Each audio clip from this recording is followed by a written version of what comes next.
Hey, good evening, everyone. I'm Shannon Dicus. I'm the Sheriff of San Bernardino County. That's SHANNONDICUS. At 18:06 or 6:06 p.m. tonight, we received a call here at the Loma Linda Medical Center that there was a suspect, possibly an active shooter, that had planned on actively shooting kids here at the hospital, obviously patients here at the Children's Hospital. We have staff that work here 24/7, so the deputies that work here were immediately on scene, and our allies from across this county and our neighboring county in Riverside were all here within minutes. We have a response of about probably 100 to 200 law enforcement officers that came here. Our SWAT team immediately started organizing the elements that they were responding and assigned them by floors to immediately clear those floors. As they cleared the floors and we started receiving actual ground intelligence, fortunately I'm able to report that we have not found any victims and we have not found an active shooter as it relates to this call, and the call does appear to be false. I want to commend not just the law enforcement officers that responded here, but the staff here at the hospital. It was very obvious that they practiced and had these protocols. They protected patients by barricading them and preventing a shooter from accessing them. And I can tell you right now, I feel 10 feet tall. I'm so proud of all the law enforcement agencies that responded here. There was no waste of time. They immediately made entry and they did what we are trained to do. And that's try to seek out suspects that would harm anybody in what could potentially be a really drastic situation. But again, I'm glad to report that's not the case. So I can only imagine the next question is going to be what's next. What's next for us is to try to take the evidence from this call and try to obviously identify the suspects. Unfortunately, I've been part of many of these calls and worked with many of you on what we call swatting calls. Many of these things, the suspects mask these through IP addresses for places that could be even outside the United States or in other countries. It does sound like we do have some evidence available on this specific suspect. I'm going to be very vague about sharing any of that with you right now, because the one thing I want this suspect to know, this is the wrong county to do those things in. As you can see the response of our allies tonight, we don't play. And if there is evidence and we can find you, you better watch your door because we're going to be kicking it. We don't play. We put our people in danger here. Think about all the patients in the hospital that weren't receiving medical treatment, all the law enforcement officers that could have been answering emergency calls. This is something we take very seriously, and I have detectives on the ground, intelligence crews. We're going to be working with our federal partners out of the Riverside FBI office, and if there's anything we can do to identify this suspect, I can assure you we're going to do just that. So I'll be more than happy to take any questions. What was the call? How did it come in? The caller called. I've listened to that call myself. The caller called and said that he was armed with an AR-15 and also had a bomb, and that was suffering from mental health crisis and hearing voices, and the voices were telling him to do what he was saying he was going to do, which was shoot up the hospital and the patients. Did you say he wasn't here?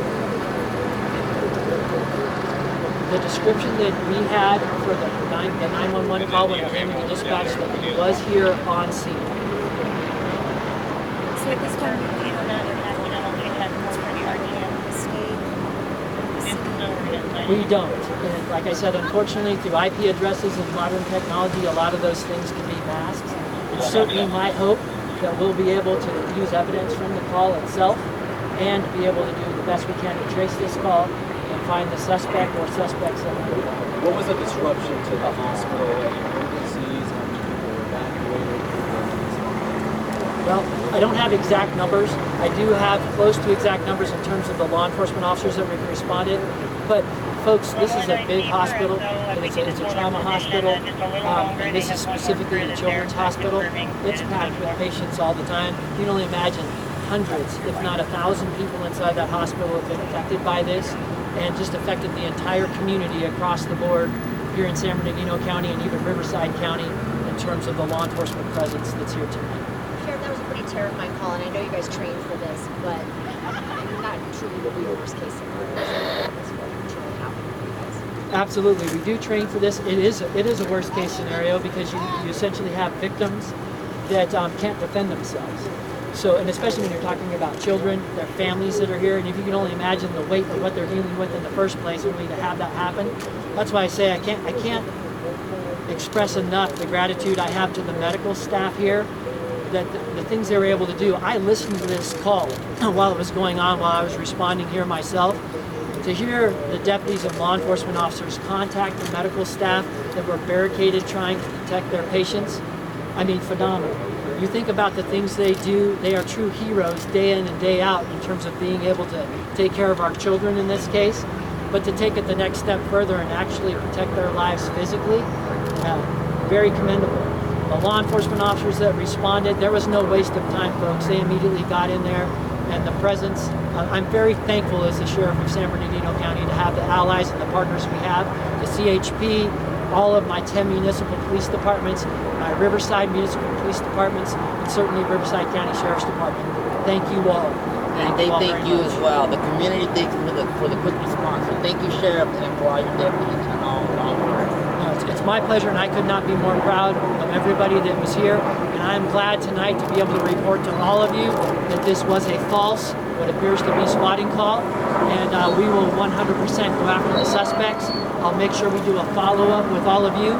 If we do have leads, and certainly if we take somebody into custody, I want you to know about it, and I want the world to know about it, because we don't tolerate things like this in this county. Quick question. Did you guys go room by room, floor by floor? Is that kind of how you do it, just to make sure? Yes, that's exactly when people respond in the way law enforcement trains here in the state of California. When we respond, it doesn't matter what agency you come from. We organize elements, we give specific assignments so you don't have law enforcement on law enforcement, and we roll those things in. And I couldn't be more proud of my SWAT commander who was organizing that. They did a great job, and all of our responding units, it's like they've worked together forever. It was a very smooth operation, and I hate to say that, that this was false and we had an opportunity to practice, but when these things happen, we'll certainly take advantage of it, and it'll just sharpen our skills. But tonight they were all large and in charge. I could not be more proud. Thank you, everyone. It's Shannon Dicus, SHANNONDICUS. I'm the Sheriff of San Bernardino. I was like shaking.